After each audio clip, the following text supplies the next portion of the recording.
নমস্কাৰ বন্ধুসকল, মই ৰবি স্বাগতম জনাইছোঁ আমাৰ আছামিজ হেল্পাৰ ইউটিউব চেনেললৈ। বন্ধুসকল, যিহেতু মেট্ৰিক আৰু হায়াৰ ছেকেণ্ডেৰী ফলাফল কাষ চাপি আহিছে, গতিকে আজিৰ ভিডিঅ'টোত তোমালোকক মই জনাম যে কেনেকৈ তোমালোকে অতি সহজে মোবাইল এপ্লিকেশ্যনৰ যোগেৰে তোমালোকে মেট্ৰিকৰ ৰিজাল্ট চাব পাৰিবা। তোমালোকে ইতিমধ্যে হয়তো জানিব পাৰিছা যে ডক্টৰ হিমন্ত বিশ্ব শৰ্মা ডাঙৰীয়াই ঘোষণা কৰা মতে মেট্ৰিকৰ ফলাফল এইবাৰ জুন মাহৰ প্ৰথম সপ্তাহমানত ঘোষণা কৰা হ'ব, যদিও এতিয়ালৈ ডেটটো ঘোষণা কৰা হোৱা নাই। কিন্তু জানিব পোৱা মতে জুন মাহৰ 5 তাৰিখ অৰ্থাৎ শুক্ৰবাৰে হয়তো মেট্ৰিকৰ ফলাফল ঘোষণা কৰা হ'ব।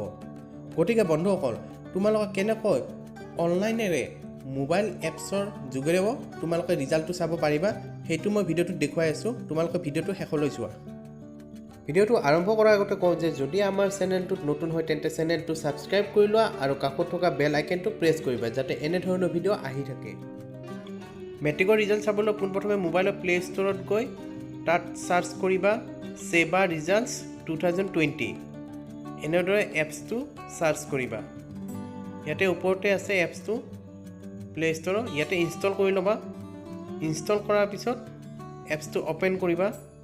অ'পেন কৰাৰ পিছত এনেদৰে মোবাইল নাম্বাৰ এটা খুজিছে, ইয়াতে মোবাইল নাম্বাৰটো এণ্টাৰ কৰিবা। এণ্টাৰ কৰাৰ পিছত নেক্সট কৰিবা। নেক্সট কৰাৰ পিছত ইয়াতে তোমাৰ ৰোলটো আৰু নাম্বাৰটো এণ্টাৰ কৰিবা। তাৰপিছত তলত যে আছে কেপচা, সেইটো এণ্টাৰ কৰি দিবা। দি তাত গেট ৰিজাল্টছ বুলি চাৰ্চ কৰিলে তোমালোকৰ ৰিজাল্ট শ্বীটখন আহি যাব। এনেদৰে ৰিজাল্ট শ্বীটখন আহি যাব। বন্ধুসকল, যদি ভিডিঅ'টো ভাল লাগিছে তেন্তে লাইক, কমেণ্ট আৰু তোমালোকৰ বন্ধুবৰ্গৰ সৈতেও শ্বেয়াৰ কৰিবা। ধন্যবাদ।